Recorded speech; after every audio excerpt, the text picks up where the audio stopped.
Olá, você ligado na programação da nossa TV Alba, no ar, mais um OAB na TV, com o objetivo sempre de aproximar a OAB Bahia de todos os telespectadores, principalmente você aí que está acompanhando aqui em Salvador ou na região metropolitana, através do nosso canal 12.2 da TV aberta e digital, ou no 16 da NET. Estamos chegando também, pessoal, no oeste do estado, lá em Barreiras, no canal 40.2. É esse projeto aí importantíssimo, né, de interiorizar a programação da nossa TV Legislativa e levar até você não só esse conteúdo que é diverso, como tudo que acontece aqui na Assembleia Legislativa da Bahia. No OAB de hoje, a gente vai falar um pouquinho sobre políticas afirmativas no sistema judiciário. Estou com dois convidados aqui de peso que sabem falar bastante sobre esse assunto. Comigo hoje é Camila Carneiro, ela que é presidenta da Comissão Especial de Promoção da Igualdade Racial da OAB Bahia. Camila, seja bem-vinda. Muito obrigada, Milena, pela oportunidade.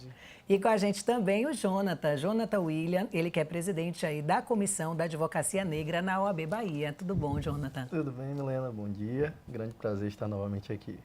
Pois é, a gente conversava um pouquinho aqui nos bastidores, né? Um monte de assunto, falando de políticas afirmativas, de participação, de apropriação cultural, porque aqui, gente, nos bastidores rola de tudo, tá? E sempre aprendendo com eles, que a cada semana vem aqui representando a comissão e representando principalmente a OAB Bahia. Mas para a gente começar, né, para o telespectador entender, o que são políticas afirmativas? São medidas e ações de inclusão social. Pronto. São aquelas medidas que você busca incluir, né, no seio da sociedade pessoas que geralmente são vulnerabilizadas. Jonathan, você que é, né, presidente da Comissão da Advocacia Negra, pode falar com propriedade, né, sobre esse assunto. A gente estava falando um pouquinho sobre essas dificuldades, né, que a advocacia negra ainda encontra hoje, seja por falta de espaço, seja pelo preconceito, pelo racismo. Como é que você avalia essa temática, essa problemática hoje? A gente tem congratulado e agradecido por vários avanços. A gente tem notado vários avanços, não só na advocacia, mas no sistema de justiça como um todo. Entretanto, na medida que os avanços vão chegando em ocupação de espaços, a gente vem se deparando com outros desafios, que é a permanência, é o acesso aos cargos de gestão, de fato, a implementação dos mandados legislativos, né? A gente teve vários avanços em novas leis que foram implementadas. Em 2021, foi aprovada a Convenção Interamericana do combate à eliminação da discriminação racial. Tivemos outras leis internas atualizando a lei de combate ao racismo. E, entretanto, a gente percebe ainda hoje, não só no judiciário, mas também na advocacia, na defensoria pública, no Ministério Público, que as ações afirmativas previstas desde 2014 ainda enfrentam alguns entraves para serem, de fato, exercidos. Os concursos, embora prevejam a reserva de vagas, que a gente celebra como um avanço, Sim, ainda encontra a dificuldade, por exemplo, na heteroidentificação. Então, a gente não tem um mecanismo eficiente de combate às fraudes na autodeclaração. A gente não tem um sistema para poder avaliar concretamente a ocupação dessas pessoas. E os estudos que são feitos mostram, por exemplo, no Poder Judiciário, que a igualdade almejada, que eles colocaram num patamar de 22% no Brasil todo, de presença de pessoas negras no Poder Judiciário, só vai ser alcançada nesse ritmo em 2049. nossa. Então, olha o desafio que a gente tem. Precisamos acelerar essa mudança de dados, até porque a gente precisa, né, até informar para você que está em casa, falar o que essa falta de representatividade causa na sociedade, né, Camila? Imagine até 2049, até lá, o que a gente vai viver, o que a sociedade perde, né, com essa falta de representatividade? Exatamente. Perde muito porque não é apenas a representatividade. Trazendo um recorte nacional, né, nós sabemos que nós somos a grande maioria da população. Sim. Aqui na Bahia, da mesma maneira. Em Salvador, nós chegamos a quase 86% de pessoas negras, né, pretas e pardas autodeclaradas. Então, quando você tem esse quantitativo de pessoas na sociedade, mas não ocupando os espaços, porque, como a gente fala, representatividade não é o suficiente. É necessário a representatividade, a ocupação, a permanência e a constância. Você precisa chegar, ocupar, estar e continuar. Mas a gente não vê sequer a gente chegar. Os que chegam são muito poucos. Então, essa falta de representatividade também acaba, de uma certa forma, influenciando em como a nossa sociedade vai se estruturando.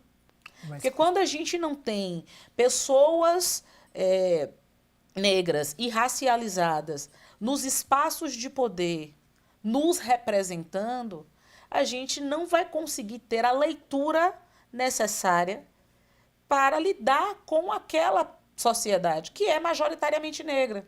Você tem leis que são feitas por pessoas brancas, você tem sentenças que são prolatadas por magistrados brancos, você tem promotores, defensores, procuradores brancos, na grande maioria, fazendo, né, o processo do sistema de justiça funcionar.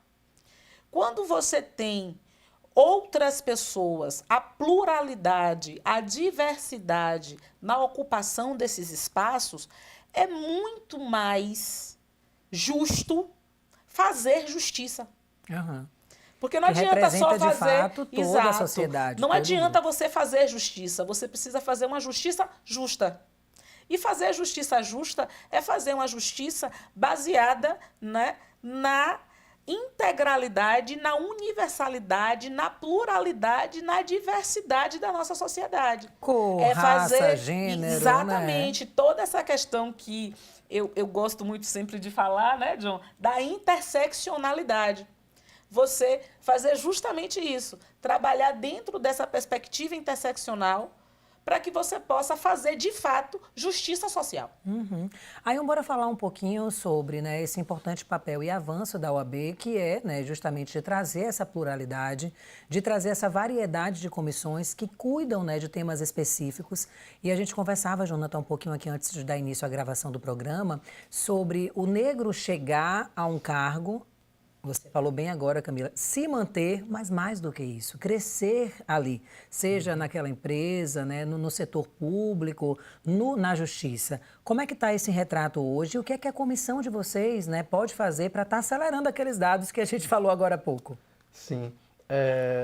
Quando a gente fala de representatividade, e aí eu queria só dar esse passo atrás, até para a gente situar essa discussão, Camila muito bem trouxe aqui sobre a importância da pluralidade no sistema de justiça, é porque já tem estudos, dados e análises mostrando que quando há um efeito de raça cruzada, ou seja, os julgadores, acusadores, as pessoas no espaço de poder são brancas, não é que elas reproduzam padrões racistas conscientemente, mas há uma noção de grupo, há uma noção historicamente construída, Sim. inclusive, que insensibiliza ou dificulta com que essas pessoas tenham acesso à realidade do outro.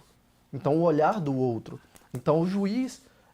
tanto na área criminal, que é a que a gente mais trata, mas o juiz na área civil, o juiz na área previdenciária, o juiz na área trabalhista, por não ter aquele acesso, a magistratura, hoje nós sabemos, através de estudos, em 2020 foi lançado o dado da magistratura, da sua composição, teve um perfil sociográfico, mostra que eles são de um mesmo extrato social, eles vivem no mesmo círculo e eles são majoritariamente do mesmo perfil, homens, brancos, casados, católicos.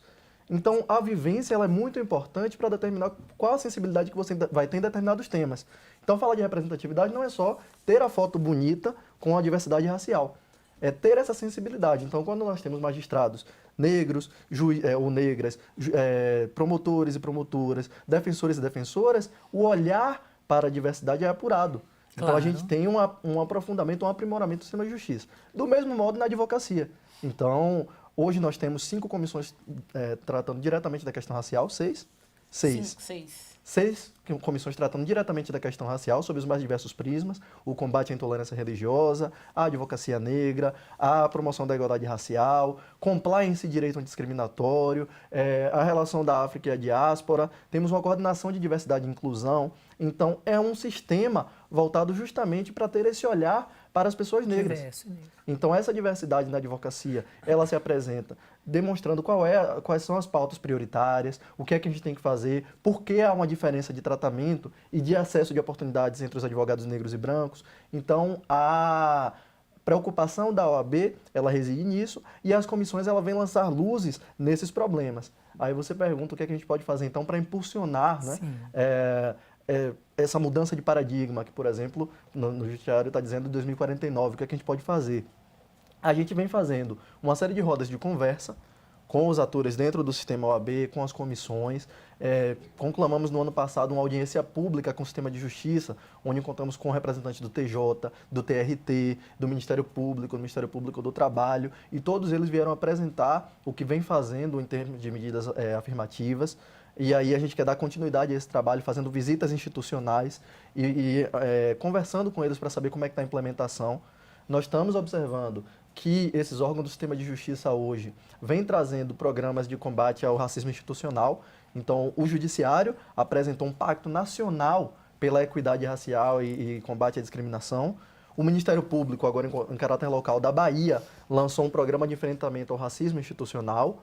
A Defensoria Pública lançou um grupo de trabalho e depois lançou uma portaria com as medidas antirracistas dentro da Defensoria. Então, a gente percebe que esses órgãos do sistema de justiça têm tido como preocupação esse combate. E a OAB não é diferente. A OAB da Bahia vem na vanguarda, por exemplo, instituindo programa de ações afirmativas, de reserva de vagas para o 5º Constitucional. Sim. Passou e a gente teve pela vez primeira uma advogada negra que foi eleita na lista sextupla, né, da última disputa pelo 5º Constitucional, a vaga do TJ. E teve a maior votação de uma mulher negra e de uma mulher na história da OAB da Bahia.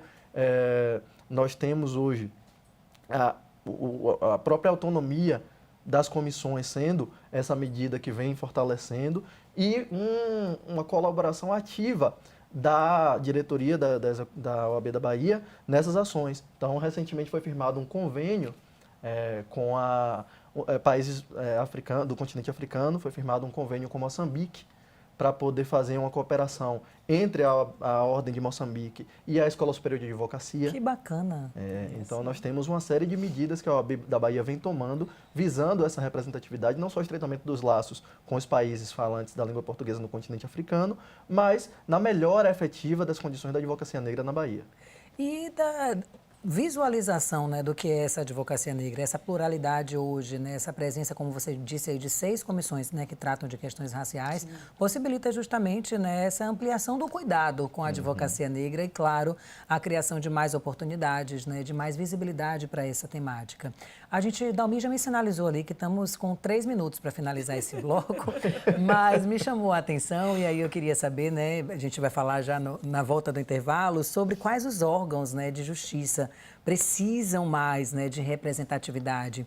Você falou e me chamou a atenção desse perfil dos magistrados, então eu queria saber um pouquinho do perfil aí desses órgãos de justiça. Eu participei lá atrás de um evento com a Raquel Dodge, quando ela era Procuradora-Geral de Justiça, e uma coisa me chamou muita atenção em um estudo da promotora Lívia Vaz, baiana.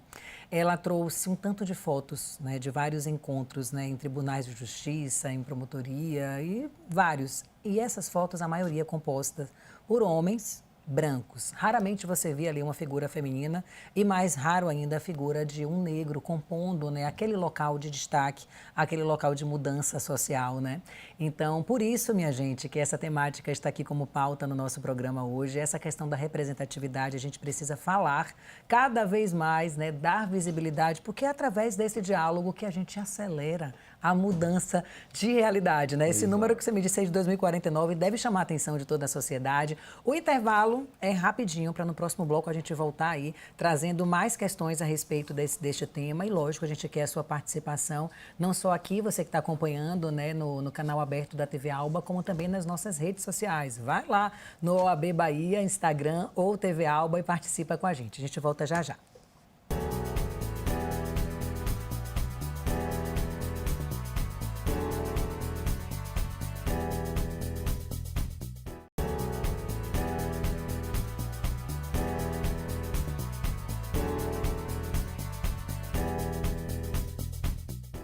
Muito bem, estamos de volta com o nosso OAB na TV. Você que chegou agora na programação aí da nossa TV Alba, seja muito bem-vindo, seja muito bem-vinda. Estamos falando sobre a implementação de políticas afirmativas no sistema de justiça. Aqui ao meu lado, olha, está a doutora Camila Carneiro, também o Jonathan William. A gente já falou um monte de coisa aqui no primeiro bloco, tá? Se você perdeu, vai lá depois no nosso youtube.com/TV Alba e pega o início do programa, porque, Jonathan, você estava conversando aqui sobre um um perfil, né, dos magistrados. A gente falou dessa falta de oportunidades. E aí, Camila, queria agora que você externalizasse um pouquinho quais são, né, os órgãos ali do sistema de justiça que estão precisando realmente, né, de mais representatividade, que podem ser, de fato, considerados aí como agentes efetivos na busca por esses objetivos. Eu costumo dizer que a gente tem um sistema com C heteronormativo. Como, né, Jonathan bem explicitou, formado por homens brancos, casados, católicos ou religiosos, né, cristãos, que têm um perfil conservador. Na última pesquisa feita, né, pelo CNJ, nós tínhamos 12,8% no Poder Judiciário, ou seja, nos tribunais, de pessoas declaradas pretas ou pardas. Quando você faz o recorte para pessoas pretas, a 2%. Então, a gente verifica, por exemplo, que nos tribunais de justiça, né, nós não temos essa representatividade. E mais do que a representatividade, como eu digo, a ocupação, sim, a permanência, a constância. Quando a gente vai olhar o nosso sistema de justiça como um todo, não apenas nos tribunais, mas no Ministério Público, nas defensorias, nós não nos vemos. Nós não nos vemos, né? Nós só tivemos, por exemplo, no STF, um homem negro ministro. Nunca tivemos uma mulher negra. Isso já é um dado, né, exemplificativo muito grande para trazer qual é a nossa realidade do sistema de justiça. A mesma coisa a gente pode trazer para o Ministério Público. São poucos os promotores e promotoras, procuradores ou procuradoras negros e negras e racializados. Na Defensoria Pública da Bahia, pela primeira vez, no ano passado, nós tivemos uma defensora indígena. E nós estamos em 2023. Então, para 2049, nós temos muita coisa para caminhar.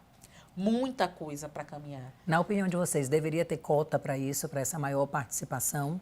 E qual o papel da branquitude, né? Porque a gente fala, por exemplo, no caso das mulheres, que os homens precisam mesmo ceder espaços, oportunizar, dar vez, dar visibilidade. E a branquitude, minha gente, o que é que tem feito?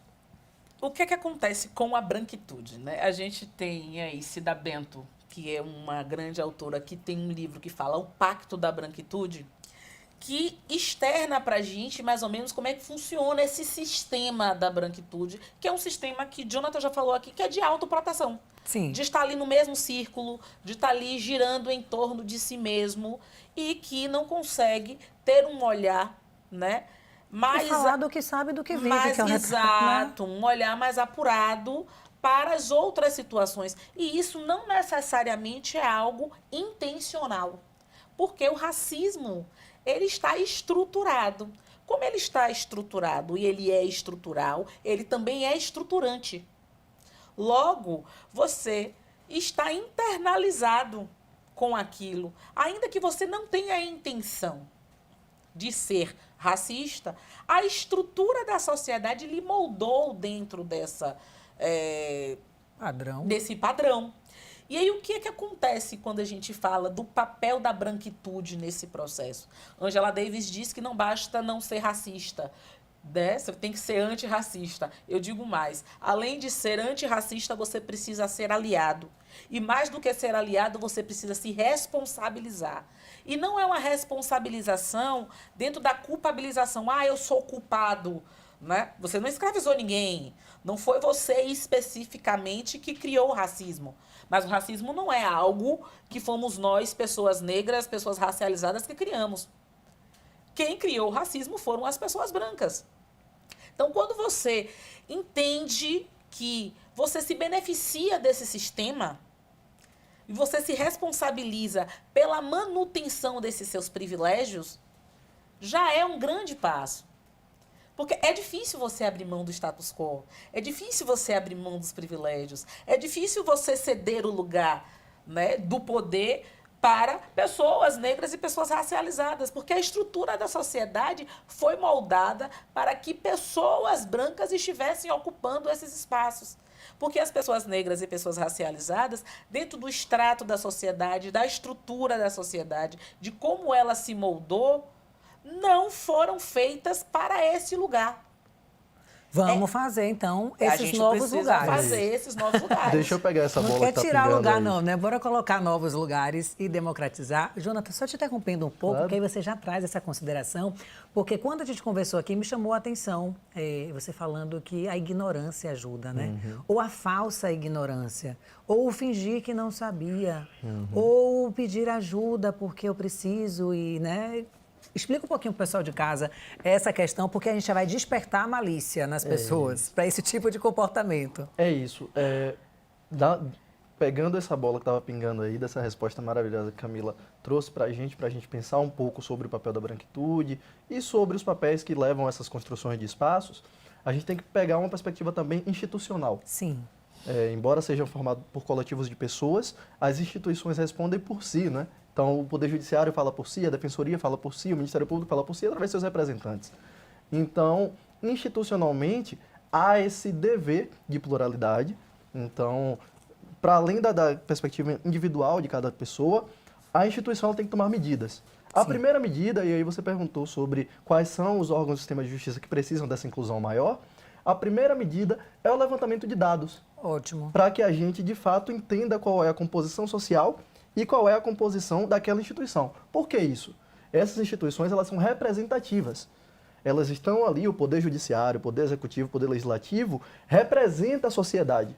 Então, é necessário, é um consectário lógico, que essas instituições reflitam a composição da sociedade. Se são nossos representantes, e nós temos 51% de mulheres, como é que a gente tem uma baixa representação feminina no Legislativo, no Executivo e no Judiciário? Se é uma maioria de pessoas negras, por que a gente tem mais pessoas brancas nesses espaços? Aí uma crítica que era feita com muita frequência nos órgãos do sistema de justiça como um todo, não só, incluindo também a OAB, mas não só, é que se falava que a gente olhava para os órgãos diretivos e via pessoas que não são maioria no nosso Estado. A gente olhava para a pessoa, para a figura da pessoa, o estereótipo, para o físico daquela pessoa, e aquela pessoa não era a representação majoritária. E se perguntava o porquê. E aí eu volto para falar dos dados. Embora a gente tenha a pesquisa do CNJ de 2020 falando sobre o perfil da magistratura, a Defensoria, o último levantamento que ela fez em caráter nacional foi em 2015. O Ministério Público jamais fez. Nossa. A gente tem um dado, e aí eu tive a curiosidade e fiz uma pesquisa. O dado, o único que eu consegui encontrar, foi do Ministério Público de São Paulo, isso em 2020. E no Ministério Público de São Paulo nós tínhamos 97% de promotores e promotoras brancos e brancas. Na advocacia nós não temos o censo nacional, embora tenha sido aprovado já pelo Conselho Federal que seja feito, que seja incluído, e a gente ainda não tem um censo.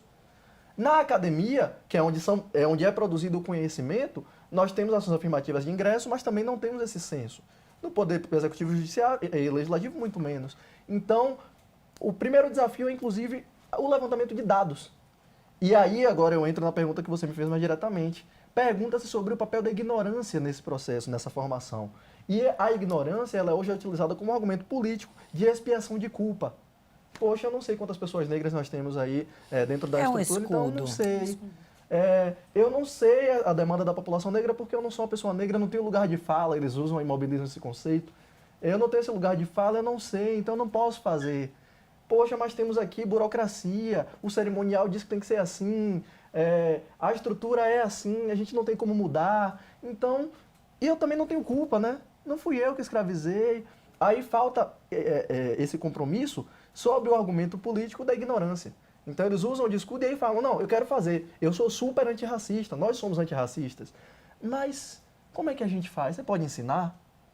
E aí a gente, não, tem que fazer assim, assim. Ah, mas não tem essa estrutura. E orçamento vocês têm para que a gente de fato implemente as políticas? Não tem orçamento. Então quando a gente vai falar de política verdadeira e da mobilização dos recursos necessários para a gente implementar essas ações, sempre falta alguma coisa. Esbarra na falta de dados, esbarra na falta de dinheiro, esbarra na falta de vontade política, esbarra na falta de conhecimento.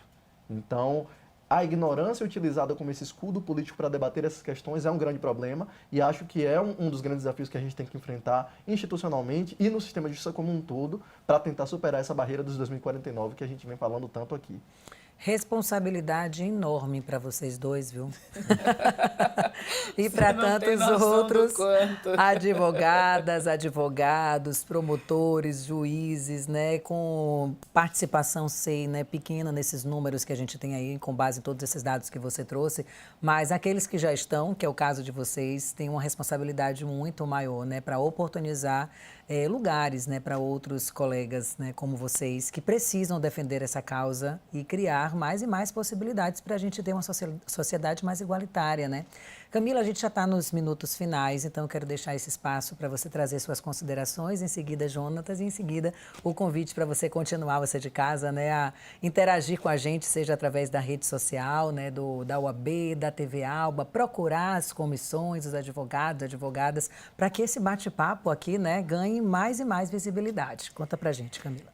Então, essa proposta que a gente vem fazendo, que não é apenas a roda de conversa, né? Desde quando nós iniciamos a gestão, nós estamos em constante campanha, em trabalho contínuo e sempre alinhados, né? Essas comissões temáticas, elas trabalham sempre em conjunto, justamente para quebrar esse pacto que nós temos da ignorância, do desconhecimento, da falta de dados, não necessariamente para mostrar como é que deve fazer, mas para apontar caminhos possíveis e também questionar essas estruturas, porque a gente também está aqui para questionar as estruturas. Claro. A gente precisa questionar essas estruturas.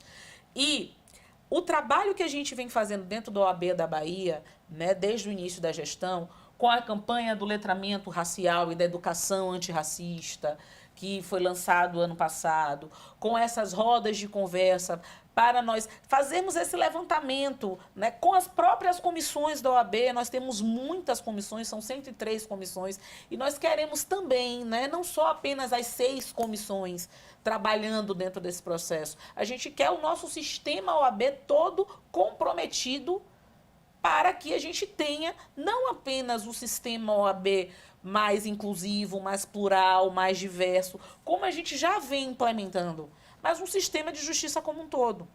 Então, é importante que não só apenas as nossas comissões, mas todas as outras comissões trabalhem dentro da perspectiva da interseccionalidade, da transversalidade, que promova, né, oportunização e acesso, espaço, ocupação dessas nossas pessoas, desses nossos advogados negros, negras e racializados que estão chegando ou que já estão, para que a gente possa, de fato, promover a mudança que a gente quer ver.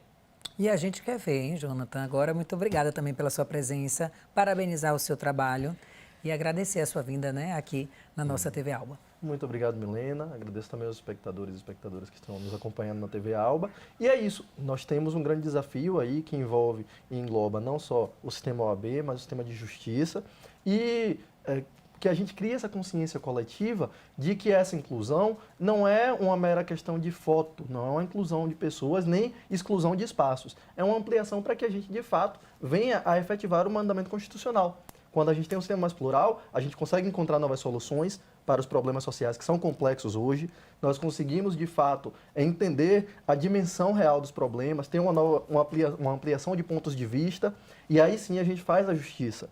Então, incluir essas pessoas, incluir novas pessoas e mudar o perfil do sistema de justiça é ampliar e mudar o modo de fazer justiça, de desenvolver a sociedade. Então, se a gente quer uma sociedade mais próspera, desenvolvida, com mais oportunidade econômica, social, política, a gente quer uma sociedade plural.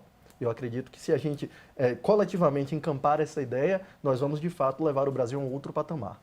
E a gente está falando aqui nessa esfera da justiça, mas se cada um, né, fizer a sua parte, na sua empresa, né, no seu dia a dia, na contratação de pessoas e ampliar essa visão da maior participação, né, das mulheres negras e dos negros em todas as áreas de atuação, a gente já vai ter, né, uma sociedade que reflete esses resultados na prática. A gente vai estar oportunizando que essa pessoa tenha renda, que essa pessoa tenha visibilidade, que esteja na faculdade e que ocupe, né, o lugar que ela deseja e que ela queira ocupar. Eu quero parabenizar vocês pela iniciativa, né, de estarem aqui, né, debatendo, tratando sobre esse tema, parabenizar o trabalho das comissões, parabenizar também a OAB. Essa representatividade é importante, esse diálogo nosso vai se influenciar em acelerar essa mudança de dados e que bom que a OAB já tem feito aí a sua parte desde antes, né, tanto na participação feminina, essa questão da paridade de gênero e tantas outras questões, né, que vocês tomam à frente, pegam para resolver e resolvem. E tenho certeza que uma semente aí que vocês estão plantando, que a gente vai colher essa tâmara, viu? A gente não vai esperar gerações e gerações. Essa tâmara a gente vai ver ali, né, sendo colhida e trazendo aí muitos efeitos positivos para a nossa sociedade. Bom, gente, já está no final mesmo. Quero agradecer aí sua companhia, sua audiência, sua interatividade com a gente aqui através do nosso OAB na TV. E, lógico, esse bate-papo continua nas redes sociais, continua com as reprises, né, que acontecem aqui na nossa programação. E faço o convite também para que você nos envie sugestão de pauta, perguntas de várias temáticas, para que a gente também tenha aqui no nosso programa um reflexo do que a sociedade, do que o telespectador quer ver na nossa TV, tá? Obrigada, tchau, tchau, até semana que vem.